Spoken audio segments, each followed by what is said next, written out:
د غزني د اطلاعات او کلتور ریاست له تعلیمي مرکز څخه 130 تنه ځوانان د کمپیوټر او ویناوالۍ له څانګو څخه فارغ شول. د یاد ریاست مسؤلین وایي د دغو پروګرامونو د پیل موخه دا ده چې د بېوزله ځوانانو ته د زده کړو زمینه برابره کړي او د هغوی علمي ظرفیتونه لوړ کړي. غزني ولایت د اطلاعات فرهنګ ریاست د ځوانانو چتر امریت لاندې یو ښوونیز مرکز وجود لري چې د بېوزله ځوانانو د لاسنیوي او د مرستې په پار دلته وړیا درسونه ورته وړاندې کوي. په همدې لړ کې د 14 ځل لپاره نن یو ځل بیا 130 تنه ځوانان د کمپیوټر او د فني بیان په برخه کې فارغان کیږي.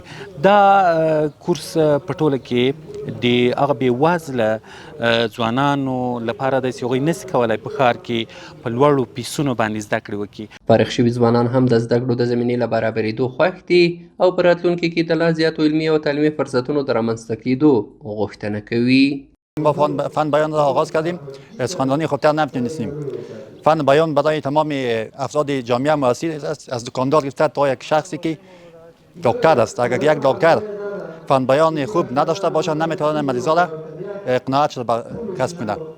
یک دکاندار اگر فن بیانش خوب نباشه نمیتونه رضایت مشتری را کسب کنه. له حکومت څخه البته دغه غوښتنه ده موږ چې دوی باید په ریاست معارف باندې ډیر کار وکړي او ریاست معارف ته ډیر وخت ورکړي تر څو د علم او هغه د موږ علم او هنر تر نړۍ پورې ورسوي او نړۍ سره مو سیال کړي. د غزني د اطلاعات او کلتور ریاست مسؤلین زیاتوي چې له یاد تعلیمي مرکز څخه تر اوسه 3450 تنه د عصري علومو له بېلابېلو څانګو څخه فارغ شوي چې دا کار په دې ولایت کې د ځوانانو د علمي ظرفیتونو د لوړولو په برخه کې یو مهم ګام بلل کیږي.